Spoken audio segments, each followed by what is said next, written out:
ಎಲ್ಲರಿಗೆ ನಮಸ್ಕಾರ.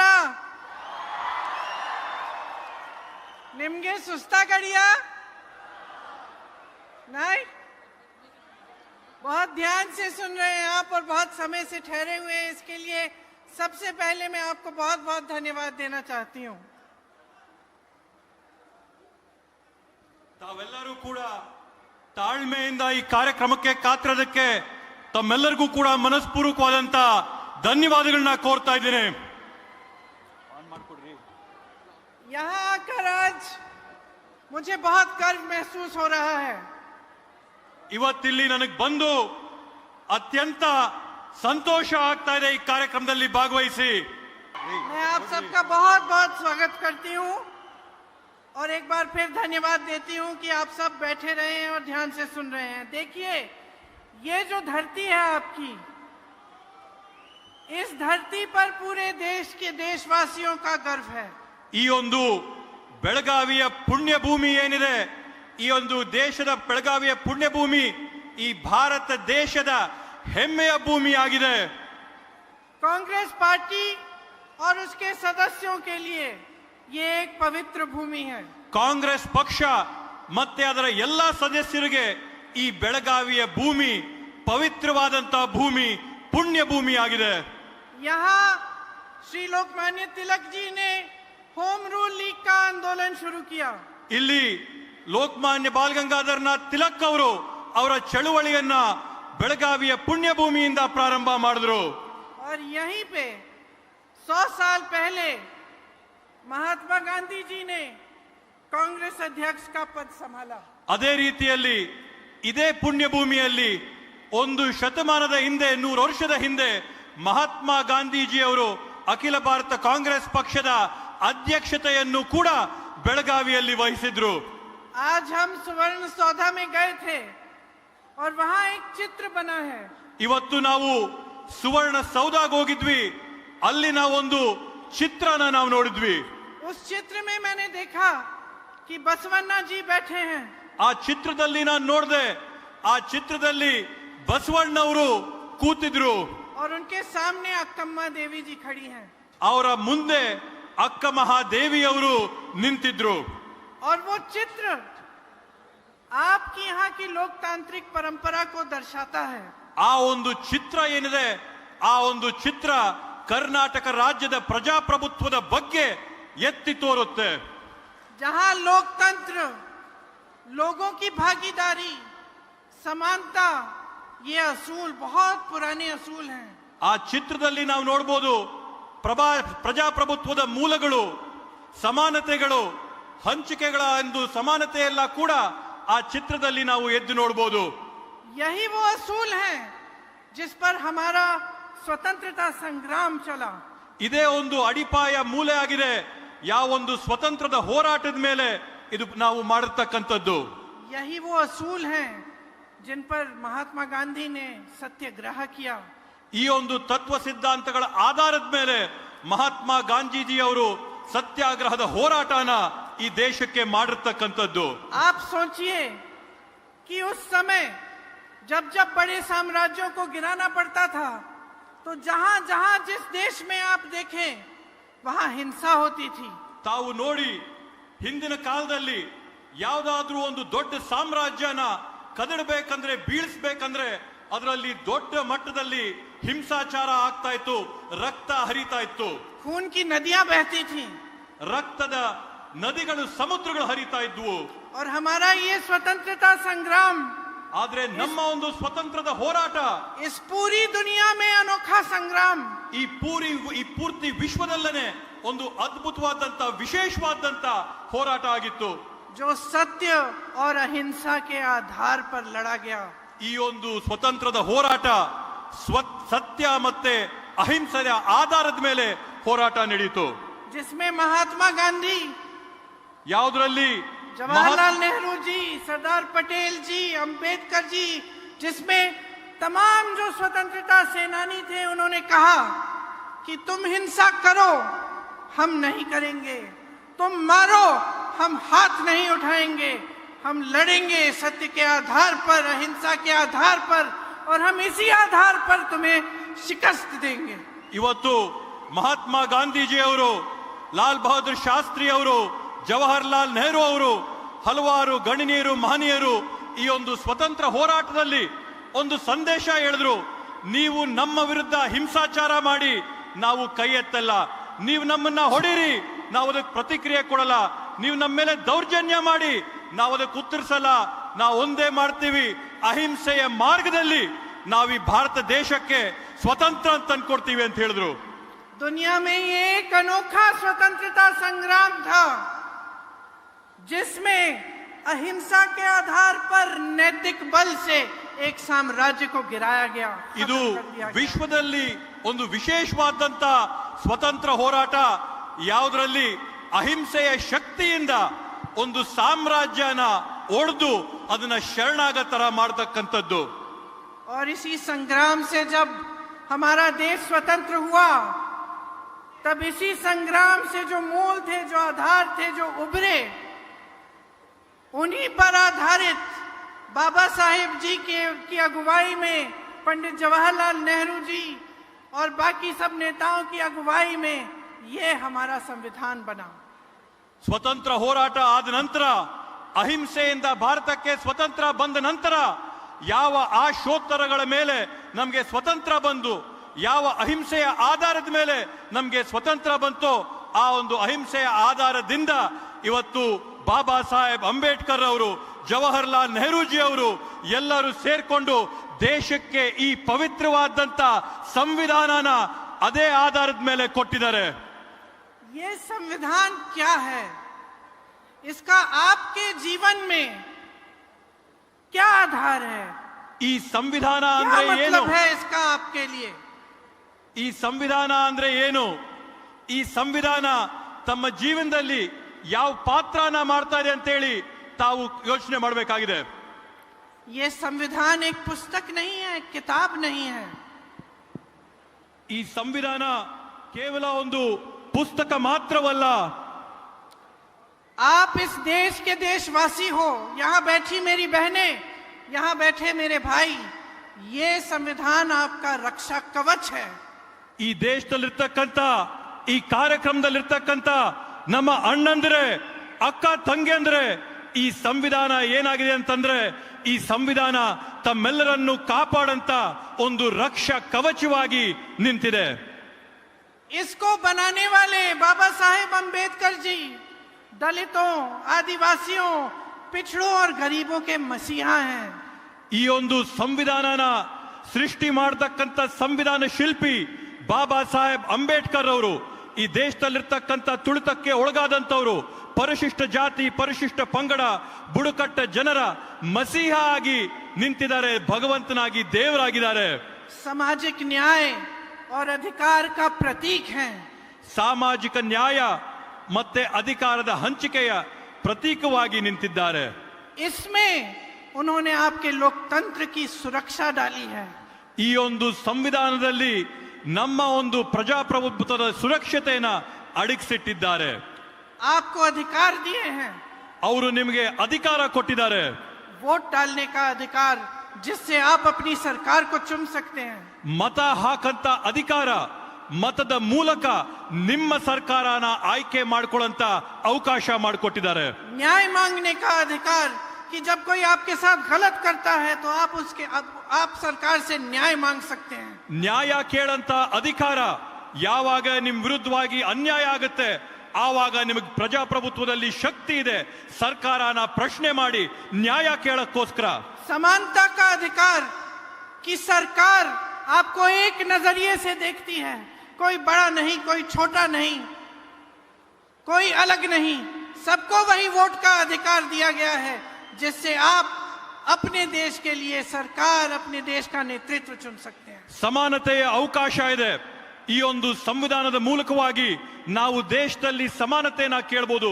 ಯಾರೊಬ್ರು ದೊಡ್ಡವರು, ಚಿಕ್ಕವರು, ಸಾಹುಕಾರರು, ಬಡವರು, ಹಿಂದುಳಿದವರು, ಮುಂದುವರೆದವರು ಅಂದೆ ನಾವೆಲ್ಲರೂ ಕೂಡ ಸಮಾನವಾಗಿರಬೇಕು. ಸಮಾನ ಸಮಾಜದ ಸೃಷ್ಟಿಗೆ ನೀವು ಸರ್ಕಾರನ ಪ್ರಶ್ನೆ ಮಾಡಬಹುದು. और मैं कह सकती हूं भाई और बहनों कि बहुत सरकारें आई हैं, बहुत सरकारें गई हैं.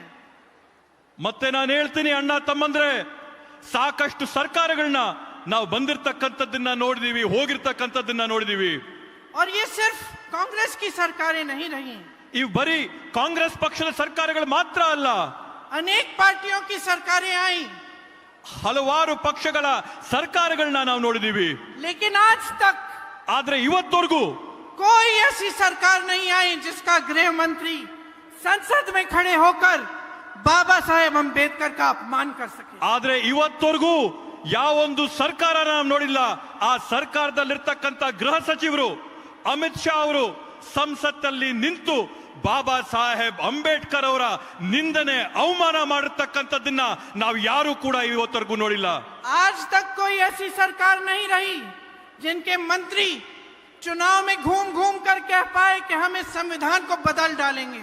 ಇವತ್ತವರೆಗೂ ದೇಶಾದ್ಯಂತ ನಾವು ಯಾವೊಂದು ಸರ್ಕಾರ ನೋಡಿಲ್ಲ, ಯಾವ ಸರ್ಕಾರದ ಮಂತ್ರಿಗಳು ದೇಶಾದ್ಯಂತ ಹೋರಾಡಿ ಭಾಷಣಗಳು ಮಾಡಿ ನಾವು ಸಂವಿಧಾನನ ಬದಲಾಯಿಸ್ತೀವಿ ಅಂತ ಹೇಳಂತ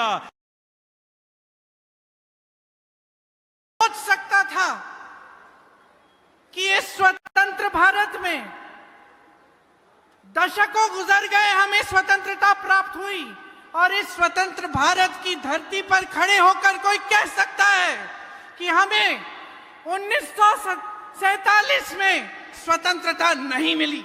ಇವು ಯಾರಾದ್ರೂ ಆಲೋಚನೆ ಮಾಡಬಹುದಾ ಈ ದೇಶದಲ್ಲಿ ಒಂದ್ ಮಾತು ಹೇಳಕ್ ಸಾಧ್ಯನಾ? 1947ನೇ ಇಸ್ವಿಯಲ್ಲಿ ನಮ್ಮೆಲ್ಲರ ಹೋರಾಟ ಶ್ರಮ ಬಲಿದಾನದಿಂದ ಈ ದೇಶಕ್ಕೆ ಸ್ವಾತಂತ್ರ್ಯ ಸಿಕ್ಕಿಲ್ಲ ಅನ್ನಂತ ಮಾತನ್ನ ಯಾರಾದ್ರೂ ಹೇಳಕ್ ಸಾಧ್ಯನಾ?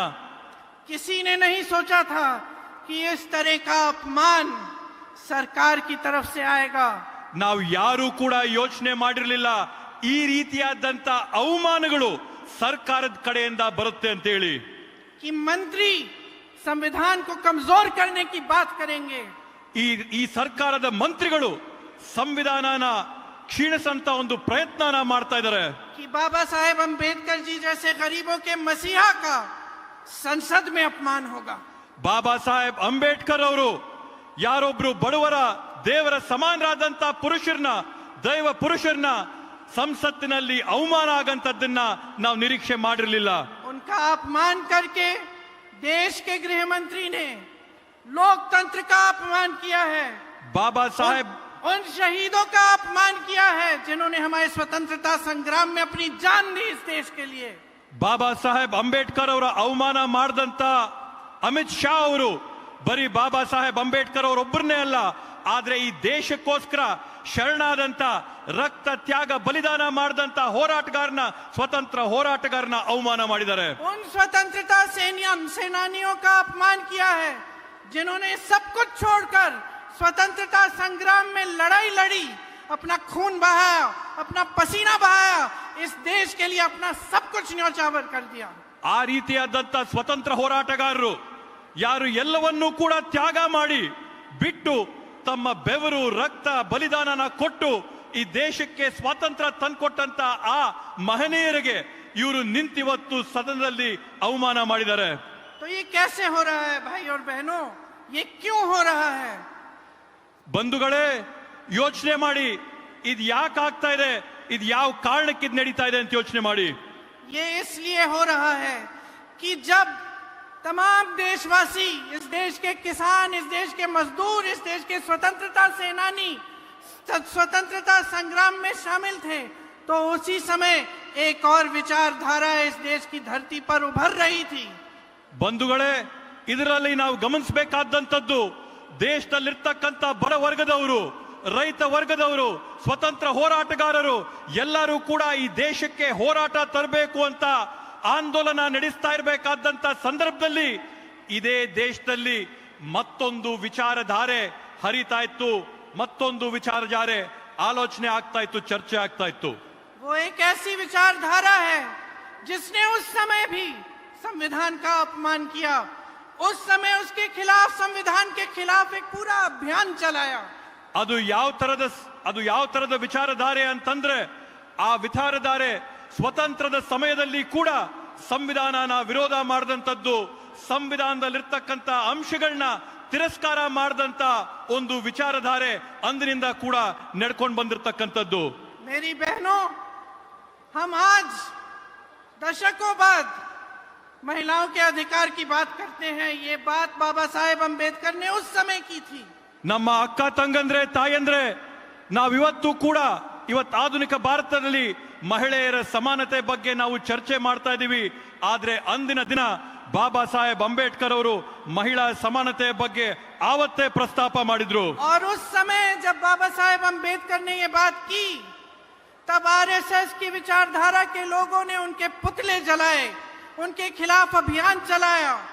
ಅಂದಿನ ಸಂದರ್ಭದಲ್ಲಿ ಬಾಬಾ ಸಾಹೇಬ್ ಅಂಬೇಡ್ಕರ್ ಅವರು ಸಂವಿಧಾನದ ಮುಖಾಂತರವಾಗಿ ಮಹಿಳೆಯರ ಸಮಾನತೆ ಬಗ್ಗೆ ಮಾತಾಡಿದಾಗ ಆರ್ಎಸ್ಎಸ್ ಮತ್ತೆ ಆರ್ಎಸ್ಎಸ್ ನ ಅಂಗ ಸಂಸ್ಥೆಗಳು ಬಾಬಾ ಸಾಹೇಬ್ ಅವರ ಅಂಬೇಡ್ಕರ್ ಅವರ ಪುತ್ಥಳಿಗಳಿಗೆ ಬೆಂಕಿ ಹಚ್ಚಿ ಅದನ್ನ ಸುಟ್ಟು ಬೀದಿಗಳಲ್ಲಿ ಹಾಕಿದ್ರು.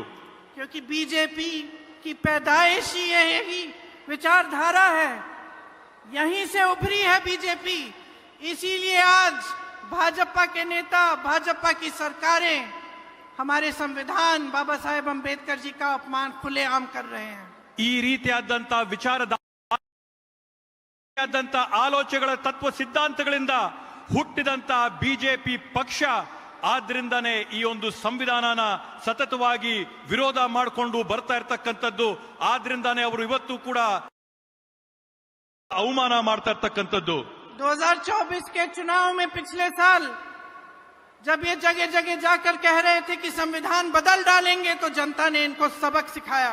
ಇವರು 2024ನೇ ಲೋಕಸಭೆ ಚುನಾವಣೆಯಲ್ಲಿ ಬೇರೆ ಬೇರೆ ಕಡೆಗಳ ಭಾಷಣ ಮಾಡಿ ನಾವು ಸಂವಿಧಾನನ ಬದಲಾಯಿಸ್ತೀವಿ ಅಂತ ಹೇಳಿದಂತ ಸಂದರ್ಭದಲ್ಲಿ ಭಾರತ ದೇಶದ ಪ್ರಜೆಗಳು ಮತ ಹಾಕಿ ಅವ್ರಿಗೊಂದು ತಕ್ಕ ಪಾಠನ ಕಲಿಸಿದ್ದಾರೆ. अच्छा किया भाई और बहनों, मोदी जी घबरा गए. ಒಳ್ಳೆ ಕೆಲಸ ಮಾಡಿದೀರಾ ಅಣ್ಣ ತಮ್ಮಂದ್ರೆ, ತಾವು ಹಾಕಿರಂತ ಮತದಿಂದ ಮೋದಿಜಿ ಅವರು ಗಾಬರಿ ಬಿದ್ದೋಗಿದ್ದಾರೆ. उसके बाद जब संसद में गए तो यूं करके संविधान को अपने माथे से लगाया. ತಾವು ಹಾಕದಂತ ಮತದ ನಂತರ ಅವರು ಸಂಸತ್ತಿನ ಪ್ರವೇಶ ಮಾಡಿದಾಗ ತಲೆ ಬಾಗಿ ಸಂವಿಧಾನನ ತಲೆ ಮೇಲಿಟ್ಟು ಒಳಗಂಟ್ರಿ ಆದ್ರು. ये काम उनसे आपने करवाया. ಈ ಕೆಲಸನ ಮೋದಿ ಅವರ ತಲೆ ಬಾಗ್ಸಂತ ಕೆಲಸನ ನೀವ್ ಮಾಡಿಸಿದೀರಾ. जबानी दावे बहुत लोग करते रहते हैं, जुनून के काम करके दिखाना होता है. ಇವತ್ತು ನಾವೆಲ್ಲರೂ ಕೂಡ ಒಗ್ಗಟ್ಟಾಗಿ ಒಂದು ದೊಡ್ಡ ಹೋರಾಟ ಸಂಗ್ರಾಮನ ನಾವು ಸೇರಿ ಮಾಡಬೇಕಾಗುತ್ತೆ. लेकिन ये नहीं कर सकते, ಆದ್ರೆ ಇದು ಅವ್ರ ಕೈಯಲ್ಲಿ ಸಾಧ್ಯವಿಲ್ಲ. क्योंकि इनका जुनून ही कुछ और है. ये देश नहीं है, ये संविधान नहीं है, इस देश का लोकतंत्र नहीं है, इस देश की जनता नहीं है. ಯಾಕಂದ್ರೆ ಇವತ್ತು ಬಿಜೆಪಿ ಅವರ ಉದ್ದೇಶನೇ ಬೇರೆ ಇದೆ. ಅವ್ರಿಗೆ ಈ ದೇಶ ಬೇಕಾಗಿಲ್ಲ, ಈ ಸಂವಿಧಾನ ಬೇಕಾಗಿಲ್ಲ, ಈ ದೇಶದಲ್ಲಿರ್ತಕ್ಕಂಥ ಪ್ರಜೆಗಳು ಬೇಕಾಗಿಲ್ಲ, ಯಾರು ಕೂಡ ಬೇಕಾಗಿಲ್ಲ. आज इस देश का प्रधानमंत्री, इस देश का गृह मंत्री इस संविधान के विरोधी हैं. ಇವತ್ತು ಭಾರತ ದೇಶದ ಪ್ರಧಾನಮಂತ್ರಿ, ಭಾರತ ದೇಶದ ಗೃಹ ಸಚಿವರು ಸಂವಿಧಾನ ವಿರೋಧಿಗಳಾಗಿದ್ದಾರೆ. क्योंकि इनकी विचारधारा के जो मूल विचार हैं, देश के जो मूल विचार हैं, उस पर हमला करती है. ಯಾಕಂತಂದ್ರೆ ಇವರ ಮೂಲ ಉದ್ದೇಶ ಇರ್ತಕ್ಕಂಥದ್ದು ಈ ದೇಶದ ತತ್ವ ಸಿದ್ಧಾಂತ, ಈ ದೇಶದ ಅಡಿಪಾಯದ ಮೇಲೆ ಇವತ್ತವರು ಒಂದು ಹಲ್ಲೆ ಮಾಡಬೇಕು, ಆಕ್ರಮಣ ಮಾಡಬೇಕು ಅಂತ ಹೇಳಿ. इस देश की विविधता, इस देश के विभिन्न रीति रिवाज, खान पान और उपासना के तौर तरीके पर हमले करते हैं. ಈ ದೇಶದ ವಿಭಿನ್ನತೆ, ನಮ್ಮಲ್ಲಿರ್ತಕ್ಕಂಥ ವೈವಿಧ್ಯತೆ, ಇವೆಲ್ಲಗಳ ಮೇಲೆ ಹಲ್ಲೆ ಮಾಡಬೇಕು, ಇವೆಲ್ಲದರ ಮೇಲೆ ಆಕ್ರಮಣ ಮಾಡಿಸಬೇಕು, ಇವೆಲ್ಲವನ್ನು ಮುಗಿಸಬೇಕು ಅನ್ನಂತ ಉದ್ದೇಶ.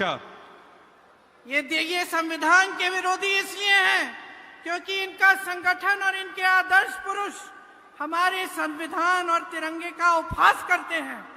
ಇವರು ಸಂವಿಧಾನದ ವಿರೋಧಿಗಳು ಯಾಕಾಗಿದ್ದಾರೆ ಅಂತಂದ್ರೆ ಇವರ ಸಂಸ್ಥೆನ ಪ್ರಾರಂಭ ಮಾಡಿದಂತ ಸ್ಥಾಪಕರು ಅವರು ಸಂವಿಧಾನದ ವಿರೋಧಿಗಳಾಗಿರೋ, ತ್ರಿವರ್ಣ ಧ್ವಜದ ವಿರೋಧಿಗಳಾಗಿದ್ರು. कभी इसे विदेशी कहते हैं, कभी इसे अशुभ बताते हैं,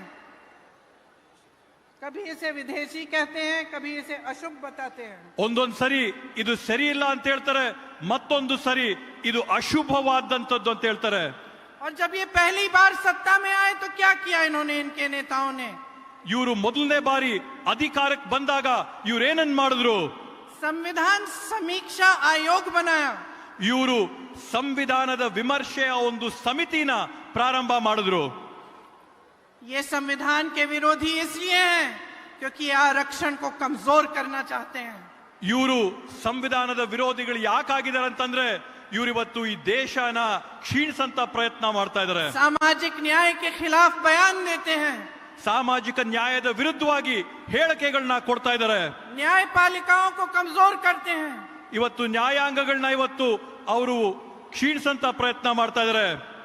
ये संविधान के विरोधी इसलिए हैं क्योंकि आरटीआई जैसे कानून जो आपको मजबूत बनाते हैं, जो इस देश के देशवासियों को मजबूती देते हैं, पारदर्शिता दिखाते हैं सरकार की, उनको ये कमजोर करते हैं। ಇವತ್ತು ಇವ್ರ ಉದ್ದೇಶ ಇರ್ತಕ್ಕಂಥದ್ದು ತಮಗೆ ಶಕ್ತಿ ತುಂಬಂತ RTI ನ ಕಾನೂನುಗಳನ್ನ ಇವರು ತೆಗಿಬೇಕನ್ನಂತ ಒಂದು ಪ್ರಯತ್ನ ಮಾಡ್ತಾ ಇದ್ದಾರೆ। ಇವನ್ನ ತೆಗೆದು ನಿಮ್ಗಿರ್ತಕ್ಕಂಥ ಶಕ್ತಿನ ಕುಗ್ಗಿಸಬೇಕು ಅನ್ನಂತ ಪ್ರಯತ್ನ ನಡೀತಾ ಇದೆ। इन्होंने सेबी के कानून को बदला ताकि भ्रष्टाचार आगे बढ़ सके। ಇವರು ಕೇಂದ್ರದಲ್ಲಿರ್ತಕ್ಕಂಥ ಸೆಬಿನ ಕಾನೂನುಗಳೇನಿತ್ತು ಆ ಕಾನೂನುಗಳನ್ನ ಬದಲಾವಣೆ ಮಾಡಿ ದೇಶದಲ್ಲಿ ವ್ಯವಸ್ಥಿತವಾದಂತ ಭ್ರಷ್ಟಾಚಾರಕ್ಕೆ ಪ್ರಾರಂಭ ಮಾಡಿದ್ದಾರೆ। लोकपाल बिल कमजोर किया, ಲೋಕಪಾಲಿನ ಕಾಯ್ದೆ ಏನಿತ್ತು ಆ ಕಾಯ್ದೆನೂ ಕೂಡ ಇವತ್ತವರು ಕುಗ್ಗಿಸಿದ್ದಾರೆ। चुनाव आयोग को देखिए, उसे शक्तिहीन बना दिया। ಚುನಾವಣೆ ಆಯೋಗನ ತಾವಿವತ್ತು ಗಮನಿಸಿ ಅದಕ್ಕೆ ಯಾವುದೇ ಒಂದು ಕೂಡ ಶಕ್ತಿ ಇಲ್ಲದ ರೀತಿಯಲ್ಲಿ ಅದನ್ನ ಇವತ್ತು ಬಗ್ಸಿ ಮೂಲೆಗಿಟ್ಟಿದ್ದಾರೆ। जहां भी इनकी सरकारें हैं, जब महिलाओं पर अपराध होता है तो ये अपराधियों को बचाते हैं। ಇವತ್ತು ತಾವೊಂದು ಗಮನಿಸಿ ಬಿಜೆಪಿಯ ಸರ್ಕಾರ ಎಲ್ಲೆಲ್ಲಿರುತ್ತೆ ಮಹಿಳೆಯರ ಮೇಲೆ ಹಲ್ಲೆ ಆದಂತ ಸಂದರ್ಭದಲ್ಲಿ ಯಾರು ಮಹಿಳೆಯರ ಮೇಲೆ ಹಲ್ಲೆ ಮಾಡ್ತಾರೆ ಅವ್ರಿಗೆ ಬಿಜೆಪಿ ಅವರು ರಕ್ಷಣೆ ಕೊಡ್ತಾರೆ। इन्होंने लेबर लॉज बदल के मजदूरों के हक छीने। ಇವತ್ತು ಇವರು ಕಾನೂನುಗಳನ್ನ ಬದಲಾವಣೆ ಮಾಡಿ ನೌಕರರು ಕಾರ್ಮಿಕರಿಗಿದ್ದಂತ ಶಕ್ತಿನ ಇವತ್ತು ಇವರು ಕಿತ್ಕೊಂಡಿದ್ದಾರೆ। ऐसे कानून लाने वाले थे जिससे किसानों की कमर टूट जाती। किसानों ने आंदोलन किया, 700 किसान शहीद हुए, लेकिन ये पीछे तब हटे जब चुनाव आया।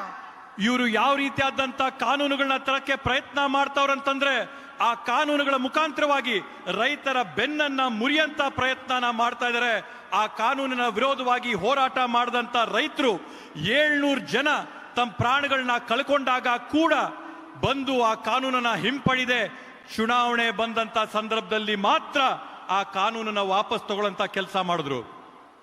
इस सब से आपके जीवन के साथ क्या ताल्लुक है? आप सोचते होंगे कि ये राजनीतिक दल एक दूसरे पे आरोप लगाते रहते हैं कि कोई कहता है संविधान को कमजोर कर रहा है, तो हमें क्या मतलब है इस चीज से? ಇದರೆಲ್ಲದ್ರಿಂದಾನು ಕೂಡ ನೀವು ಯೋಚನೆ ಮಾಡಬಹುದು ನಮ್ಗೆ ಇದಕ್ಕೆ ಏನ್ ಸಂಬಂಧ ಬಂತು। ರಾಜಕೀಯ ಪಕ್ಷಗಳು ಅವ್ರ ಮಧ್ಯ ಹೋರಾಟ ಮಾಡ್ಕೊಂತಾರೆ, ಚರ್ಚೆಗಳು ಮಾಡ್ಕೋತಾರೆ, ಬೇರೆ ಬೇರೆ ಕಾಯ್ದೆಗಳ ಬಗ್ಗೆ ಹೋರಾಟ ಮಾಡ್ತಾರೆ। ಈ ಹೋರಾಟಗಳಿಗೆ ನಮ್ಗೆ ಏನ್ ಸಂಬಂಧ ಇದೆ ಅಂತ ತಾವು ಯೋಚನೆ ಮಾಡಬಹುದು। क्योंकि इनकी हर नीति संविधान के खिलाफ है और हर नीति का असर आपके जिंदगी पे, आपके रोजाना के जीवन पे पड़ रहा है। ನಾವಿದ್ರ ಬಗ್ಗೆ ಯಾಕೆ ಚರ್ಚೆ ಮಾಡ್ತೀವಿ ಅಂತಂದ್ರೆ ಇವರ ಪ್ರತಿಯೊಂದು ಕ್ರಮ, ಪ್ರತಿಯೊಂದು ಹೆಜ್ಜೆ ಕೂಡ ಸಂವಿಧಾನದ ವಿರೋಧವಾಗಿದೆ, ಪ್ರತಿಯೊಂದು ಹೆಜ್ಜೆ ಕೂಡ ನಿಮ್ಮ ಒಂದು ಹಿತದ ವಿರೋಧವಾಗಿದೆ, ಪ್ರತಿಯೊಂದು ಹೆಜ್ಜೆ ಕೂಡ ನಿಮಗೆ ತೊಂದರೆ ಕೊಡೋ ರೀತಿಯಲ್ಲಿ ಇಡ್ತಾ ಇರೋದ್ರಿಂದ ನಾವೀ ಹೋರಾಟ ಮಾಡ್ತಾ ಇರ್ತಕ್ಕಂಥದ್ದು। देखिए, यहाँ कांग्रेस की सरकार है, आपकी बिजली बिल में 200 यूनिट आपको मुफ्त मिलता है। ನೋಡಿ ಇವತ್ತು ಕರ್ನಾಟಕ ರಾಜ್ಯದಲ್ಲಿ ಕಾಂಗ್ರೆಸ್ ಸರ್ಕಾರ ಇದೆ। ಈ ಕಾಂಗ್ರೆಸ್ ಸರ್ಕಾರ ತಮ್ಮ ಪ್ರತಿಯೊಬ್ಬರಿಗೂ ಕೂಡ ವಿದ್ಯುತ್ತಿನ ಬಿಲ್ ಅಲ್ಲಿ 200 ಯೂನಿಟ್ ಉಚಿತವಾಗಿ ಕೊಡ್ತಾ ಇದೆ। आप देश भर में जाइए, देश भर में जाइए, जहां जहां इनकी सरकारें हैं, पूरे देश भर में आप देखिए। मैं गई हूं उत्तर प्रदेश के गांव में, बिल उठा के किसान रोते हैं, देखिए दीदी 50,000 का बिल आया है, 60,000 का बिल आया है, हमें तो बिजली ही नहीं मिली, बिल आया है। ನೀವು ಬೇಕಾದ್ರೆ ದೇಶಾದ್ಯಂತ ಎಲ್ಲಾದ್ರೂ ಓಡಾಡ್ರಿ, ಬಿಜೆಪಿ ಸರ್ಕಾರ ಇರಂತ ಯಾವ್ದಾದ್ರೂ ರಾಜ್ಯಕ್ಕೆ ಹೋಗಿ, ನಾನ್ ಖುದ್ದಾಗಿ ಓಡಾಡ್ಕೊಂಡು ಬಂದಿದ್ದೀನಿ। ಯುಪಿಗೆ ಹೋಗಿದ್ದೀನಿ, ಯುಪಿಯಲ್ಲಿ ರೈತರು ನಮಗ್ ತೋರಿಸ್ತಾರೆ ಇಲ್ಲಿನ ಸರ್ಕಾರ ನಮ್ಮ ಮೇಲೆ ಹೊರೆ ಆಗ್ತಾ ಇದೆ। 50,000 ವಿದ್ಯುತ್ತಿನ ಬಿಲ್ ತೋರಿಸ್ತಾರೆ, 60,000 ವಿದ್ಯುತ್ತಿನ ಬಿಲ್ ತೋರಿಸ್ತಾರೆ, ನಮ್ಗೆ ಹೊರೆ ಆಗ್ತಾ ಇದೆ, ತೊಂದರೆ ಆಗ್ತಾ ಇದೆ ಅಂತೇಳಿ ಬಿಜೆಪಿ ರಾಜ್ಯಗಳಲ್ಲಿರ್ತಕ್ಕಂಥ ರೈತರು ನಮ್ಗೆ ಹೇಳ್ತಾರೆ। आपने कभी सोचा है कि ये क्यों हो रहा है? ತಾವು ಯಾವತ್ತಾದ್ರೂ ಯೋಚನೆ ಮಾಡಿದೀರಾ ಈ ತರ ಯಾಕೆ ಆಗ್ತಾ ಇದೆ ಅಂತೇಳಿ? आपने अडानी का नाम सुना है? ತಾವು ಅದಾನಿ ಅನ್ನಂತವರ ಹೆಸರನ್ನ ಕೇಳಿದ್ದೀರಾ? सुना है, सुना होगा ಕೇಳಿದ್ದೀರಾ? कि अडानी जी वो उद्योगपति हैं जिनको इस देश की सारी संपत्ति सौंप दी गई है. ಅದಾನಿ ಯಾವ ರೀತಿಯಾದಂತ ಬಂಡವಾಳಶಾಹಿ ಉದ್ಯಮಿ ಆಗಿದ್ದಾರೆ ಅಂತಂದ್ರೆ ಈ ದೇಶದ ಎಲ್ಲ ಸಂಪತ್ತು ಸಂಪನ್ಮೂಲಗಳನ್ನ ಅದಾನಿ ಅವ್ರ ಕೈಗೆ ಬಿಜೆಪಿ ಸರ್ಕಾರ ಕೊಟ್ಟಿದೆ. और जब हम संसद में चीखते चिल्लाते हैं कि इनके खिलाफ अमेरिका में केस है, उसकी जांच करो, तो हमारा मुंह बंद किया करने की कोशिश होती है. क्यों? क्योंकि उस अमेरिका के केस में क्या था? यही था ना कि उन्होंने अधिकारियों को, सरकार को घूस दी ताकि आपके बिजली के बिल बढ़ा पाए. तो आपके लिए बिजली का दाम बढ़ता चला जा रहा है और उनका संरक्षण हो रहा है. ಇವತ್ತು ನಾವು ಸಂಸತ್ತಿನಲ್ಲಿ ಅದಾನಿ ಅವರ ವಿರುದ್ಧವಾಗಿ ಹೋರಾಟ ಮಾಡಿದಾಗ, ವಿದೇಶಗಳಲ್ಲಿ ಅಮೆರಿಕ ದೇಶದಲ್ಲಿ ಅದಾನಿ ಅವರ ವಿರುದ್ಧವಾಗಿ ಕ್ರಮ ಆಗಿದೆ, ಕೇಸ್ ಆಗಿದೆ ಅಂತ ಹೇಳಿದಾಗ ನಾವು ಸದನದಲ್ಲಿ ಸಂಸತ್ತಲ್ಲಿ ಮಾತಾಡಕ್ಕೆ ಪ್ರಯತ್ನ ಮಾಡಿದಾಗ ನಮ್ ಬಾಯಿಗೆ ಬೀಗ ಹಾಕಿ ಬಾಯಿ ಮುಚ್ಚಂತ ಕೆಲಸನ ಇವತ್ತು ಬಿಜೆಪಿ ಸರ್ಕಾರ ಮಾಡ್ತಾ ಇದೆ. ಅಲ್ಲಿ ನಾವು ಹೋರಾಟ ಮಾಡ್ತಾ ಇರ್ತಕ್ಕಂಥದ್ದಾದ್ರೂ ಏನು? ಇದೇ ಅದಾನಿ ಅವರು ತಮ್ಮ ಅಧಿಕಾರನ ಬಳಸ್ಕೊಂಡು, ರಾಜಕಾರಣಿಗಳನ್ನ ಬಳಸ್ಕೊಂಡು, ಅಧಿಕಾರಿಗಳನ್ನ ಬಳಸ್ಕೊಂಡು ವಿದ್ಯುತ್ತಿನ ಬೆಲೆ, ವಿದ್ಯುತ್ತಿನ ದರನ ಜಾಸ್ತಿ ಮಾಡಿ ರೈತರಿಗೆ ತೊಂದರೆ ಕೊಡ್ತಾ ಇದಾರಂತ ನಾವು ಹೋರಾಟ ಮಾಡಿದ್ರೆ ನಮ್ಮ ಬಾಯಿಗಳಿಗೆ ಬೀಗ ಹಾಕ್ಸಂತ ಕೆಲಸನ ಇವತ್ತು ಬಿಜೆಪಿ ಅವರು ಮಾಡ್ತಾ ಇದ್ದಾರೆ. इसको कहते हैं संविधान के खिलाफ नीतियां बनाना. ಇದನ್ನ ನಾವು ಹೇಳ್ತಾ ಇರ್ತಕ್ಕಂಥದ್ದು ಸಂವಿಧಾನದ ವಿರೋಧವಾದಂತ ಭಾರತದ ಸೃಷ್ಟಿ ಮಾಡಂತದ್ದು. इस देश का किसान संकटों से घिरा हुआ है. ಈ ದೇಶದಲ್ಲಿರ್ತಕ್ಕಂಥ ರೈತ ನೂರಾರು ಸಂಕಷ್ಟಗಳ ಬಲೆಯಲ್ಲಿ ಸಿಕ್ಕಾಕಿ ನರಳ್ತಾ ಇದ್ದಾನೆ. एक एक लाख रुपए के लिए आत्महत्या करता है. ಒಂದೊಂದು ಲಕ್ಷ ರೂಪಾಯಿಗೋಸ್ಕರ ಒಬ್ಬ ರೈತ ಆತ್ಮಹತ್ಯೆ ಮಾಡ್ಕೋತಾ ಇದ್ದಾನೆ. क्योंकि कर्ज में डूबता है. ಇವತ್ತವರು ಅದರಲ್ಲಿ ಮುಳುಗ್ತಾ ಇದ್ದಾರೆ. जहां देखता है वहां महंगाई है. ಎಲ್ಲೆಲ್ಲಿ ಕಣ್ಣಾಯಿಸಿದ್ರು ಕೂಡ ಅಲ್ಲಿ ಬೆಲೆ ಏರಿಕೆ ಆಗ್ತಾ ಇದೆ. पेट्रोल डीजल के दाम बढ़ जाते हैं. ಪೆಟ್ರೋಲ್ ಡೀಸೆಲಿನ ಬೆಲೆ ಗಗನಕ್ಕೇರೋಗಿವೆ. हर चीज पे जीएसटी भरनी पड़ती है. ट्रैक्टर पे जीएसटी, हर किसान के लिए जितनी भी चीजों का इस्तेमाल करना पड़ता है वो सब पे जीएसटी होती है. ಪ್ರತಿಯೊಂದು ವಸ್ತು ಮೇಲೂ ಕೂಡ ಇವತ್ತು ಜಿಎಸ್ಟಿ ನ ತೆರಿಗೆ ಕಟ್ಟಬೇಕಾಗ್ತದೆ. ರೈತನ ಬಳಸಂತ ಸಂಪಗ್ರಿಗಳು, ಸಂಪನ್ಮೂಲಗಳ ಮೇಲೆ ಎಲ್ಲದರಲ್ಲಿ ಕೂಡ ಇವತ್ತು ಜಿಎಸ್ಟಿ ಕಟ್ಟಂತ ಒಂದು ಹೊರೆ ರೈತನ ಮೇಲೆ ಬೀಳ್ತಾ ಇದೆ. तो वो कर्ज में डूब रहा है. ಇವತ್ತು ಅವನು ಸಾಲದಲ್ಲಿ ಮುಳುಗ್ತಾ ಇದ್ದಾನೆ. और दूसरी तरफ बड़े बड़े उद्योगपतियों को 17 लाख करोड़ का कर्ज माफ कर देती है ये सरकार. ಇವತ್ತಿವೆಲ್ಲ ನಡೀತಾ ಇರಬೇಕಾದಾಗ ಕೂಡ ರೈತನು ಈ ರೀತಿಯಾದಂತ ಸಂಕಷ್ಟದಲ್ಲಿ ಇರಬೇಕಾದಾಗ ತಾವೇನ್ ಮಾಡ್ತಾ ಇದ್ದೀರಾ ಅಂತಂದ್ರೆ ಬಂಡವಾಳ ಶಾಹಿಗಳ 17 ಲಕ್ಷ ಕೋಟಿ ರೂಪಾಯಿಗಳ ಸಾಲನ ನೀವು ಮನ್ನಾ ಮಾಡಿದೀರಾ. ये संविधान के खिलाफ है. ಇದು ಸಂವಿಧಾನದ ವಿರೋಧಿಯಾದಂತ ಕ್ರಮಗಳು, ಹೆಜ್ಜೆಗಳು. आप सुबह उठते हो, दांत मांजते हो, टूथपेस्ट पे जीएसटी है. ಇವತ್ತು ನೀವು ಬೆಳಗ್ಗೆ ಎದ್ದೇಳ್ತೀರಾ, ಹಲ್ಲುಜ್ತೀರಾ, ಹಲ್ಲುಜ್ಜಂತ ಟೂತ್ ಪೇಸ್ಟ್ ಮೇಲೆ ಇವತ್ತು ಜಿಎಸ್ಟಿ ನ ಟ್ಯಾಕ್ಸ್ ತೆರಿಗೆ ಹಾಕ್ತಾರೆ. चाय पीते हो, चाय पे जीएसटी है. कॉफी पीते हो, कॉफी पे जीएसटी है. ब्रेड पे जीएसटी है. मक्खन पे जीएसटी है. ಇವತ್ತು ನೀವು ಬೆಳಗ್ಗೆ ಕುಡಿಯಂತ ಟೀ ಮೇಲಾಗಿರ್ಬೋದು, ಕಾಫಿ ಮೇಲಾಗಿರ್ಬೋದು, ನೀವು ತಿನ್ನಂತ ಬೆಣ್ಣೆ ಮೇಲಾಗಿರ್ಬೋದು, ಎಲ್ಲದ್ರ ಮೇಲೂ ಕೂಡ ಜಿಎಸ್ಟಿ ನ ತೆರಿಗೆ ತಾವು ಕಟ್ತೀರಾ. आपके नाश्ते पे जीएसटी है. ನಿಮ್ಮ ತಿಂಡಿ ಮೇಲೂ ಕೂಡ ಜಿಎಸ್ಟಿ ಇದೆ. आपके बच्चों के यूनिफॉर्म पे जीएसटी है.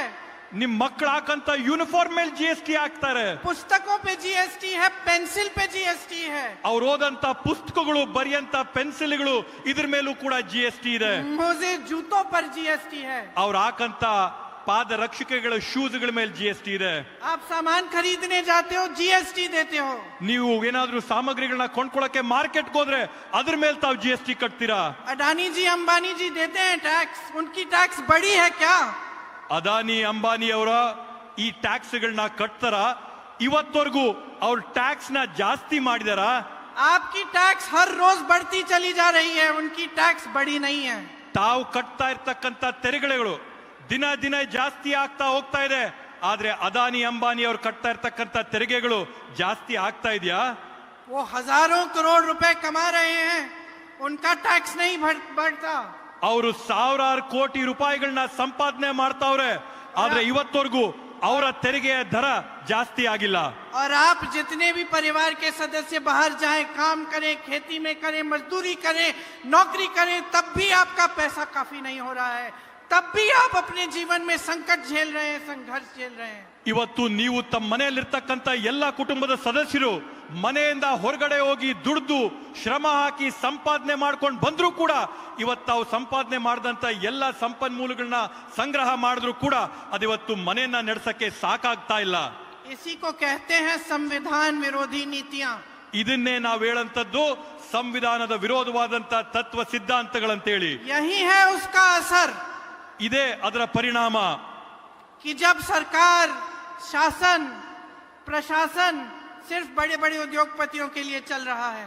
ಇದೇ ಪರಿಣಾಮ ಯಾವಾಗ ಇಲ್ಲಿರ್ತಕ್ಕಂಥ ಸರ್ಕಾರ ತನ್ನ ನೀತಿ ನಿಯಮಗಳೆಲ್ಲ ಕೂಡ ಬಂಡವಾಳ ಶಾಹಿಗಳು ಸಾಹುಕಾರರು ಅವ್ರಿಗೋಸ್ಕರ ಮಾತ್ರ ಕೆಲಸ ಮಾಡಿದಂತ ಸಂದರ್ಭದಲ್ಲಿ. आज हम यहाँ हवाई जहाज से आए तो एयरपोर्ट में एक ड्राइवर था.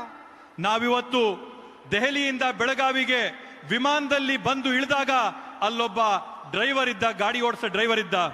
खड़गे जी उससे कन्नड़ा में बात करने लगे और उससे पूछा कि कहाँ के हो. उसने कहा मैं मैसूर का हूँ. ಅಲ್ಲಿ ಅಧ್ಯಕ್ಷರಾದಂತ ಶ್ರೀ ಮಲ್ಲಿಕಾರ್ಜುನ ಖರ್ಗೆ ಸಾಹೇಬ್ರು ಆ ಡ್ರೈವರ್ನ ಪ್ರಶ್ನೆ ಮಾಡಿದ್ರು, ನೀನೆಲ್ಲಿನವರಪ್ಪ, ಯಾವ ಊರಿಂದ ಬಂದಿದ್ಯಾ ಅಂತೇಳಿ. ಆವಾಗ ಆ ಚಾಲಕನ ಹೇಳಿದ್ನು, ನಾನ್ ಮೈಸೂರಿನವನು ಅಂತ ಹೇಳಿದ್ನು. तो खड़गे जी ने पूछा कि फिर यहाँ कैसे हो, यहाँ रहते हो क्या है. उसने कहा कि मैसूर का जो एयरपोर्ट है वो अभी अभी अडानी जी को दे दिया, तो एक दिन में मेरे जैसे बहुत सारे लोगों को निकाल दिया और यहाँ अलग अलग जगह भेज दिया. ಅವ್ರೇನಂತ ಹೇಳಿದ್ರಂದ್ರೆ, ಮೈಸೂರಲ್ಲಿರ್ತಕ್ಕಂಥ ವಿಮಾನ ನಿಲ್ದಾಣನ ಅದಾನಿ ಅವ್ರ ಕೈಗೆ ಕೊಟ್ರು. ಅದಾನಿ ಅವರು ಆ ಒಂದು ವಿಮಾನ ನಿಲ್ದಾಣ ತಗೊಂಡಂತ ಸಂದರ್ಭದಲ್ಲಿ ನನ್ನಂತ ಬಡವರನ್ನ, ಚಾಲಕರನ್ನ, ಸಾವಿರಾರು ಜನನ ರಾತ್ರೋ ರಾತ್ರಿ ಏರ್ಪೋರ್ಟ್ ಇಂದ ಹೊರಗಡೆ ಓಡಿಸಿದ್ರು ಅಂತೇಳಿ. तो आप जहां भी देखिए निजीकरण हो रहा है. ನೀವೆಲ್ಲಾದ್ರೂ ಇವತ್ತು ಸೂಕ್ಷ್ಮವಾಗಿ ಗಮನಿಸಿ, ಎಲ್ಲ ಕಡೆ ಕೂಡ ಈ ರೀತಿಯಾದಂತ ಧೋರಣೆಗಳನ್ನ ನಾವು ನೋಡಬಹುದು.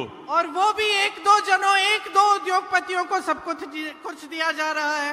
ಅದು ಕೂಡ ವಿಶೇಷವಾಗಿ ಈ ಎಲ್ಲ ಸಂಪನ್ಮೂಲಗಳನ್ನು ಕೂಡ ಆಯ್ದ ಒಂದೆರಡು ಉದ್ಯೋಗಪತಿಗಳಿಗೆ, ಬಂಡವಾಳ ಶಾಹಿಗಳಿಗೆ ಒಪ್ಸಂತ ಕೆಲಸ ಆಗ್ತಾ ಇದೆ. अब इसका सबसे पहला असर क्या है?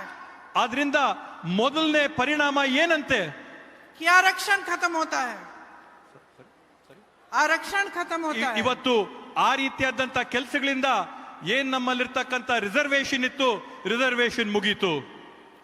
इन्होंने लैटरल एंट्री के जरिए इतनी सारी जो नौकरियां हैं वो अलग कर दी हैं. आरक्षण को खत्म करने की कोशिश की है.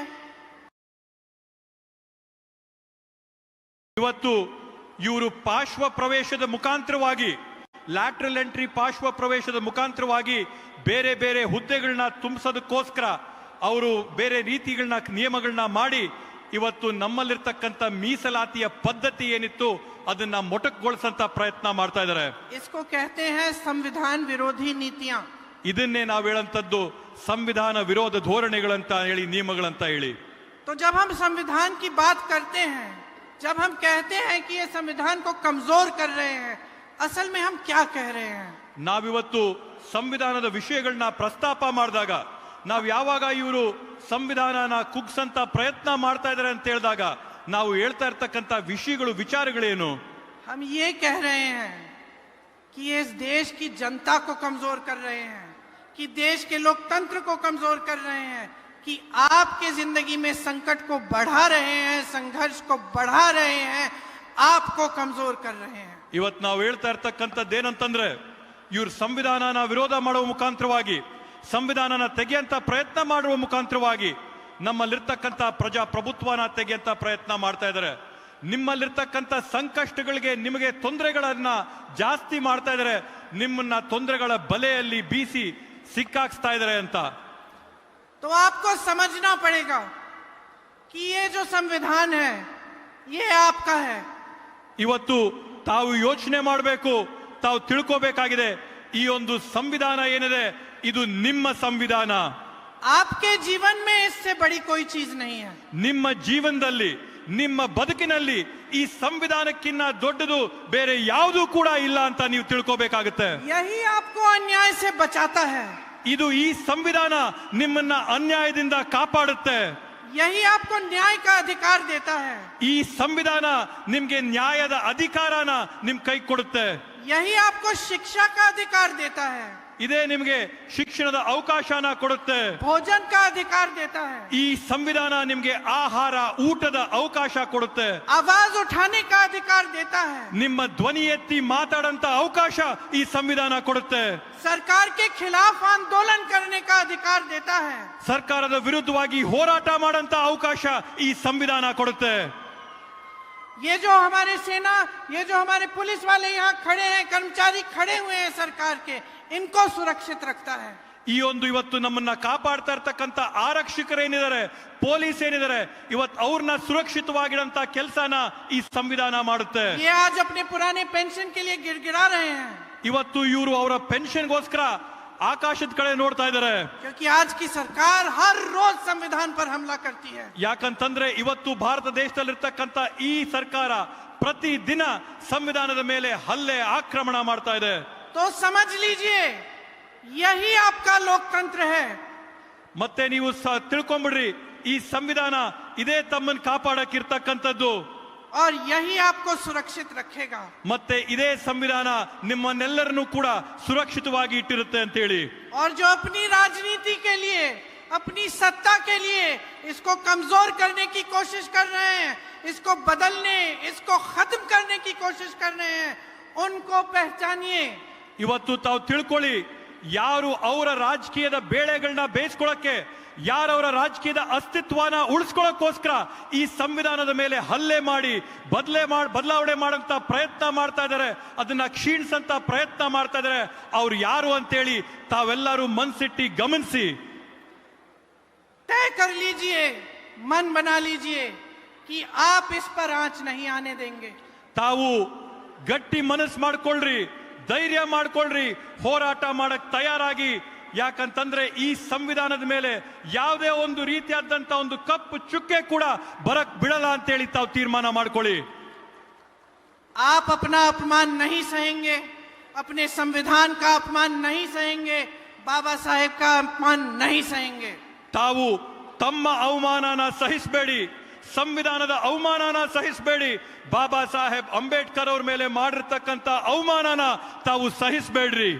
आज इस मंच पर बैठे तमाम नेताओं के साथ एक संकल्प कीजिए. ಇವತ್ತಿ ವೇದಿಕೆ ಮೇಲೆ ಇರ್ತಕ್ಕಂಥ ಎಲ್ಲ ನಾಯಕರ ಜೊತೆ ತಾವೊಂದು ಸಂಕಲ್ಪ ಮಾಡಿ, कि जिस तरह से ये संविधान आपको सुरक्षित रखता है, उसी तरह से आप अपनी जान दे देंगे, लेकिन आप इस संविधान को सुरक्षित रखेंगे. ತಾವೊಂದು ಸಂಕಲ್ಪ ಮಾಡಿ, ಯಾವ ರೀತಿಯಲ್ಲಿ ಈ ಒಂದು ಸಂವಿಧಾನ ತಮ್ಮನ್ನ ಸುರಕ್ಷಿತವಾಗಿ ಇಟ್ಟಿದೆಯೋ ಆ ರೀತಿಯಲ್ಲಿ ತಾವು ಬೇಕಾದ್ರೆ ತಮ್ಮ ಪ್ರಾಣನ ಕೊಡ್ತೀರಾ, ಆದ್ರೆ ಈ ಸಂವಿಧಾನನ ಬದಲಾಯಿಸಕ್ಕೆ, ಹಲ್ಲೆ ಆಗಕ್ಕೆ ಅವಕಾಶ ಮಾಡಲ್ಲ ಅಂತೇಳಿ ತಾವೆಲ್ಲ ಕೂಡ ಪಣ ತೊಟ್ಕೊಳ್ಳಿ. यहाँ मंच पे बैठा एक एक नेता आपके लिए, संविधान के लिए, इस देश के लिए समर्पित है. ಇವತ್ತು ಈ ವೇದಿಕೆ ಇರ್ತಕ್ಕಂಥ ಪ್ರತಿಯೊಬ್ಬ ನಾಯಕ ಕೂಡ ತಮಗೋಸ್ಕರ, ಈ ಸಂವಿಧಾನಕ್ಕೋಸ್ಕರ, ಈ ದೇಶಕ್ಕೋಸ್ಕರ ಯಾವೊಂದು ತ್ಯಾಗ ಮಾಡಕ್ಕೂ ಕೂಡ ತಯಾರಾಗಿದ್ದಾರೆ. मेरे भाई, बड़े भाई यहाँ आज आ नहीं पाए क्योंकि उनकी तबीयत खराब है, लेकिन हर रोज वे संविधान के लिए लड़ते हैं, इसके लिए जान देने के लिए तैयार है. ಇವತ್ತು ನಮ್ಮ ದೊಡ್ಡಣ್ಣವರಾದಂತ ರಾಹುಲ್ ಗಾಂಧೀಜಿ ಅವರು ಇವತ್ತು ಈ ಕಾರ್ಯಕ್ರಮಕ್ಕೆ ಅನಾರೋಗ್ಯದ ಕಾರಣದಿಂದ ಬರಕಾಗಿಲ್ಲ. ಆದ್ರೆ ತಾವೆಲ್ಲ ತಿಳ್ಕೊಳ್ಳಿ, ತಮಗೋಸ್ಕರ, ಈ ಸಂವಿಧಾನಕ್ಕೋಸ್ಕರ, ಈ ದೇಶಕ್ಕೋಸ್ಕರ ರಾಹುಲ್ ಗಾಂಧೀಜಿ ಅವರು ಪ್ರತಿ ದಿನ ಪ್ರತಿ ಕ್ಷಣ ಹೋರಾಟ ಮಾಡ್ತಾ ಇದ್ದಾರೆ ಅಂತೇಳಿ. और इसीलिए ये सरकार राहुल गांधी से डरती है. ಅದಕ್ಕೋಸ್ಕರನೇ ಈ ಬಿಜೆಪಿ ಸರ್ಕಾರ ರಾಹುಲ್ ಗಾಂಧೀಜಿ ಅವ್ರನ್ನ ನೋಡಿದ್ರೆ ಭಯ ಬಿಟ್ಟು ನಡುಗುತ್ತೆ. जब राहुल गांधी संसद में खड़े होते हैं बात करने के लिए, बोलने के लिए, न्याय मांगने के लिए, आपके लिए, तब ये सरकार कुछ भी करती है, उस संसद को उस दिन रद्द करने की कोशिश करती है, बंद करने की कोशिश करती है, क्योंकि डरती है इनसे. ರಾಹುಲ್ ಗಾಂಧೀಜಿ ಅವರು ತಮ್ಮ ಪರವಾಗಿ, ಈ ದೇಶದ ಸಾರ್ವಜನಿಕರ ಪರವಾಗಿ, ಸಂವಿಧಾನದ ಪರವಾಗಿ ಸಂಸತ್ತಿನಲ್ಲಿ ನಿಂತು ಮಾತಾಡಕ್ಕೆ ಪ್ರಾರಂಭ ಮಾಡ್ತಾ ಇದ್ದಂಗೆನೆ ಅಧಿಕಾರದ ಪಕ್ಷದವರು ಸಂಸತ್ತಿನ ಕೆಡಿಸಂತ ಕಡ್ದಂತ ಪ್ರಯತ್ನ ಮಾಡಂತದ್ದು, ಅವ್ರು ಮಾತಾಡಕ್ ಅವಕಾಶ ಕೊಡದೇ ಇರ್ತಕ್ಕಂಥದ್ದು, ಅವ್ರ ಮಾತಿಗೆ ಮೊಟಕುಗೊಳಿಸಂತ ಪ್ರಯತ್ನ ಯಾಕೆ ಮಾಡ್ತಾರಂತಂದ್ರೆ ಅಧಿಕಾರದಲ್ಲಿರ್ತಕ್ಕಂಥ ಬಿಜೆಪಿಗೆ ರಾಹುಲ್ ಗಾಂಧೀಜಿ ಅವ್ರನ್ನ ನೋಡಿದ್ರೆ ಹೆದರಿಕೆ ಇದೆ, ನಡ್ಕ ಇದೆ, ಭಯ ಇದೆ. और ये सरकार उनको देखकर कांपती इसलिए है क्योंकि वो सच्चाई की लड़ाई लड़ रहे हैं. ಇವತ್ತು ಈ ಸರ್ಕಾರ ರಾಹುಲ್ ಗಾಂಧೀಜಿ ಅವ್ರನ್ನ ನೋಡಿದ್ರೆ ಯಾಕೆ ನಡಗುತ್ತೆ ಅಂತ ಹೇಳಿದ್ರೆ ರಾಹುಲ್ ಗಾಂಧೀಜಿ ಅವರು ಹೋರಾಟ ಮಾಡ್ತಾ ಇರ್ತಕ್ಕಂಥದ್ದು ಸತ್ಯದ ಪರವಾಗಿ. इन पे केस डाले हैं, ईडी के केस, तमाम केस, कैसे कैसे इधर महाराष्ट्र में, कहीं बिहार में, कहीं उत्तर प्रदेश में, हर जगह केस डाले हैं. राहुल गांधी नहीं डरेंगे. ಇವತ್ತು ರಾಹುಲ್ ಗಾಂಧೀಜಿ ಅವ್ರ ಮೇಲೆ ನೂರಾರು ಸುಳ್ಳು ಕೇಸ್ಗಳು ಹಾಕವ್ರೆ, ಬೇರೆ ಬೇರೆ ರೀತಿಯಾದಂತ ಕೇಸ್ಗಳು ಹಾಕವ್ರೆ, ಇಡಿ ಐಟಿ ಕೇಸ್ಗಳು ಹಾಕವ್ರೆ, ಉತ್ತರ ಪ್ರದೇಶ ರಾಜಸ್ಥಾನದಲ್ಲಿ ಕೇಸ್ ಆಗವ್ರೆ.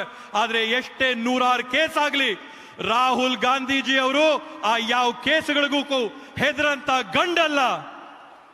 न राहुल गांधी जी डरेंगे, न मल्लिकार्जुन खड़गे जी डरेंगे, न इस मंच पे बैठा कोई भी नेता डरेगा, ना मैं डरूंगी, क्योंकि हमारी विचारधारा लड़ने की है, सच्चाई की है, डरने और कांपने की नहीं है. ಇವತ್ತು ರಾಹುಲ್ ಗಾಂಧೀಜಿ ಅವರಾಗಿರ್ಬೋದು, ಅಧ್ಯಕ್ಷರಾಗಿರ್ತಕ್ಕಂಥ ಶ್ರೀ ಮಲ್ಲಿಕಾರ್ಜುನ ಖರ್ಗೆಜಿ ಅವರಾಗಿರ್ಬೋದು, ವೇದಿಕೆ ಮೇಲಿರ್ತಕ್ಕಂಥ ಎಲ್ಲ ಮುಖಂಡರಾಗಿರ್ಬೋದು, ನಾನಾಗಿರ್ಬೋದು, ನಾವು ಯಾರು ಕೂಡ ಹೆದರಂತ ಜಾಯಮಾನನೇ ಇಲ್ಲ. ಯಾಕಂತಂದ್ರೆ ನಾವಿವತ್ತು ಹೋರಾಟ ಮಾಡ್ತಾ ಇರ್ತಕ್ಕಂಥದ್ದು ಸತ್ಯ ನಿಷ್ಠೆಯ ಬಗ್ಗೆ. ನಮ್ಮ ಹೋರಾಟ ನಿರಂತರವಾಗಿ ನಾವು ಮಾಡ್ಕೊಳ್ತಾ ಇರ್ತೀವಿ, ಯಾರಿಗೂ ಹೆದರಲ್ಲ ಅಂತ ಹೇಳ್ತೀವಿ. बीजेपी और आरएसएस की तरह कायरों की विचारधारा नहीं है हमारी, ये है हमारी विचारधारा. इसके लिए मर मिटने के लिए तैयार हैं हम. ಬಿಜೆಪಿ ಅವರ ವಿಚಾರಧಾರೆಗಳು ನಮ್ದಲ್ಲ, RSS ನ ವಿಚಾರಧಾರೆ ನಮ್ದಲ್ಲ, ನಮ್ದೇನೆ ಬೇರೆ ಆದಂತ ವಿಚಾರಧಾರೆ. ಈ ಸಂವಿಧಾನವೇ ನಮ್ಮ ವಿಚಾರಧಾರೆ. ಈ ಸಂವಿಧಾನಕ್ಕೋಸ್ಕರ ಜೀವ ಕೊಡಕ್ಕೆ, ತ್ಯಾಗ ಮಾಡಕ್ಕೆ, ಬಲಿದಾನಕ್ಕೆ ನಾವೆಲ್ಲಕ್ಕೂ ತಯಾರಾಗಿದ್ದೇವೆ. आपके लिए न्याय के लिए, आपकी समानता के लिए, आपके लोकतंत्र के लिए मर मिटने के लिए तैयार हैं हम. ನಾವು ನಿಮ್ಗೋಸ್ಕರ, ನಿಮ್ಮ ಜೀವಗಳಿಗೋಸ್ಕರ, ನಿಮ್ಮ ಸಮಾನತೆಗೋಸ್ಕರ, ಈ ಪ್ರಜಾಪ್ರಭುತ್ವಗೋಸ್ಕರ, ತಮ್ಮೆಲ್ಲರಿಗೋಸ್ಕರ ನಾವು ನಮ್ಮ ಉಸಿರನ್ನ, ರಕ್ತನ, ಜೀವನ, ತ್ಯಾಗ, ಬಲಿದಾನ ಮಾಡಕ್ಕೆ ನಾವೆಲ್ಲರೂ ಕೂಡ ತಯಾರಾಗಿದ್ದೇವೆ. हमारी परंपरा शहीदों की परंपरा है, जेल से माफी की चिट्ठी लिखने की परंपरा नहीं है.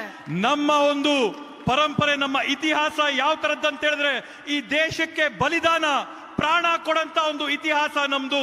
ಜೇಲಲ್ಲಿ ಕೂತ್ಕೊಂಡು ಬ್ರಿಟಿಷರಿಗೆ ಕ್ಷಮಾಪಣೆಯ ಪತ್ರ ಬರಂತ ಇತಿಹಾಸ ಅಲ್ಲ ನಮ್ದು.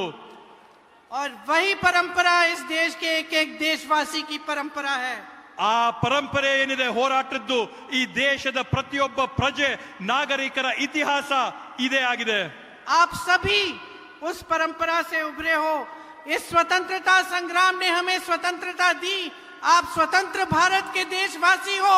ये आपकी परंपरा है, सच्चाई की परंपरा है. ಈ ಒಂದು ಇತಿಹಾಸ ಏನಿದೆ, ಈ ಒಂದು ಪರಂಪರೆ ಏನಿದೆ ನಮ್ದು, ದೇಶಕ್ಕಾಗಿ ಹೋರಾಟ ಮಾಡಿ ಸ್ವತಂತ್ರಕ್ಕಾಗಿ ಪ್ರಾಣ ಕೊಟ್ಟಂತ ತಮ್ಮ ಪೂರ್ವಜರ ರಕ್ತ ತಮ್ಮಲ್ಲಿ ಹರಿತಾ ಇರ್ತಕ್ಕಂಥ ಒಂದು ಭಾವನೆಯಲ್ಲಿ ತಾವೆಲ್ಲರೂ ಕೂಡ ಈ ಒಂದು ಪರಂಪರೆನ ಉಳಿಸ್ಕೊಳ್ಳುವಂತ ಕೆಲಸನ ಒಗ್ಗಟ್ಟಾಗಿ ಮಾಡಬೇಕು ಅಂತ ಮನವಿ ಮಾಡ್ತೀನಿ. इससे पीछे मत हटो, निडर हो जाओ, लड़ो अपने अधिकारों के लिए और इस सरकार के खिलाफ जो तुम्हारे अधिकारों को कमजोर करती है और तुम्हें कमजोर करने की कोशिश करती है. ಇವತ್ತು ಈ ಒಂದು ನಿಲುವಿನಿಂದ ತಾವು ದಯವಿಟ್ಟು ಹೆಜ್ಜೆ ಹಿಂದೆ ಇಡಬೇಡಿ.